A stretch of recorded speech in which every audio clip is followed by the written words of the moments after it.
Good morning, gang. Well, welcome to the first full day of the USSA. Kind of interesting yesterday as we got to see all the wonderful crowds and everything show up for the inauguration. Angry Prepper live streamed it all yesterday, and it was hilarious to watch. I mean, it looked like a scene out of I Am Legend as he was walking through Washington D.C. But of course, that didn't stop the sheep, if you will, to continue to do all their pontificating, I guess, if you will. So, kind of a few things really surprised me. This will tell you how the next 4 years is going. I mean, it's just going to be completely obvious. We all know what happened with the fake news media for the last 4 years, making up every story in the world they can to disparage Trump and do whatever. Okay. So now, of course, the tables have turned, and we have all the media. Now they just lost their ratings king. What are they going to do? I mean, how boring is it? They come on TV all day and go, "Oh, gee, isn't this so beautiful?" But exactly that's how they're going to start. So, not to miss a beat. I mean, CNN's politics editor, Vice President David Chalian. Anybody catch what this guy said yesterday? I mean, this was hilarious. He comes out and says, "The contrast on display tonight was so stark. I mean, those lights that are just shooting out from the Lincoln Memorial along the reflecting pool, it's like almost extensions of Joe Biden's arms embracing America." Okay. Are you insane? As Tyler Durden put it, okay, that's something that wouldn't even come out of North Korea, all right? But it's not going to be too long till CNN and all the other misfits on TV are referring to Biden as dear leader. We know that's coming, okay? I get a kick out of the fact that Chalian called Trump a disgraced president at the lowest point in his presidency. I'm not a reporter, dude. I'm not a vice president, and I'm certainly not a politics editor. But, when somebody's approval rating on their last day in office is at 51%, I wouldn't call that disgraced or a low point. If 51% was his low point, then how the hell did he lose the election? Oh, wait. Never mind. I can't go there here. So, kind of interesting. But that's how CNN is going to take it from the first half a day. Biden's going to wrap his arms around the country, because he's going to make us all come back together. Right. I'll believe that when I see it. Okay. Not to be outdone. Okay. Wall Street, of course, had a kick in their 2 cents Wednesday afternoon as well. And you get Bank of America's chief economist, Ethan Harris. Okay.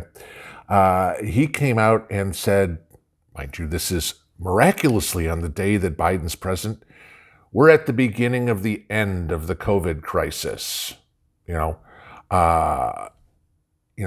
He comes up and says that the restrictions at the end of the holiday season seem to be bending the cases curve downward.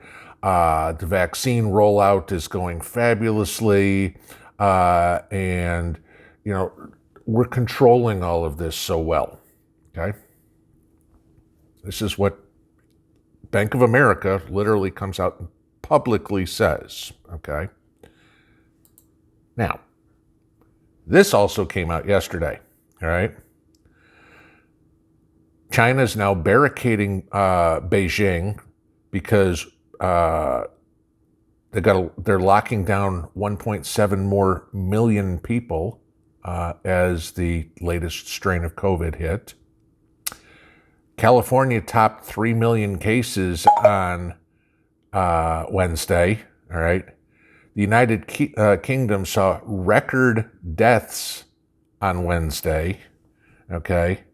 The Dutch government is proposing their first national lockdown since World War II. Japan reported over 5,500 new COVID cases. All right. Turkey has now administered 1 million doses of the vaccine. Okay. But for some silly reason, the rest of the world, while apparently having problems, good old Mr. Harris at B of A says, we're at the beginning of the end. Really? Where'd all this, if you think back a year ago, okay, started in China, kind of moved through Europe, and then wound up in the United States, huh? All right. So what's going on now? 1.7 million people in China, stuff going on in Europe. What do you think might happen next? Okay, you think something might come here, but of course, no. Wall Street's going to declare this, as Durden puts it, the beginning to the end of the COVID crisis. Yeah, okay. Again, this is towing the line for Joe Biden, all right? Everybody running around with their, Biden-Harris flags and everything, the few people that were out there on the burn, loot, murder plaza yesterday, playing Michael Jackson and all this, all excited, there were, hundreds of people that showed up for the Biden inauguration, right? Okay. And they're going to have a hard time even proving that many were there, okay? Mind you, nobody could even get close to the actual inauguration because, God forbid, the propaganda arm of the Democrat Party actually show that nobody gives a damn, okay? If Biden's such a popular president, because he could get all of 20 people to show up to a rally? Maybe he got 50 to show up to his inauguration? And if you took out his family, maybe that brought it down to 30? Okay. Nobody cares about this guy. All right. He's worse than a puppet. He's a marionette, cardboard cutout there that is not, he's got about as much depth as a cardboard cutout anyway. So, that's beside the point. But it's just really funny. Not even 4 hours after he's inaugurated, and you've already got everybody fawning over him. Amazon even came out today and offered their help in any way they could to help distribute the vaccine for COVID. Funny? Did you do that? Make that offer anytime before today, under the last president? Wow. Gee, I wonder how you butter your bread, okay?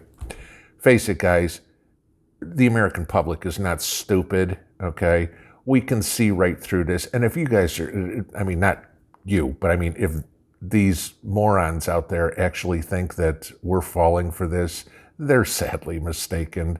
And it's not going to be too long till all the moderates and everything go, wait a minute, you told me you were going to do this, this, this, and this. Now what the hell's going on? So just be ready, guys. Get ready to have your ears start bleeding, because the propaganda that's going to come out is going to make China, North Korea, and the Soviet Union look like a good place to go live after everything that we're going to hear real quick out of the clown in the White House. So congratulations, Mr. Illegitimate President. You are now in office. I hope you have fun running a country that does not believe in you whatsoever. Pinball out.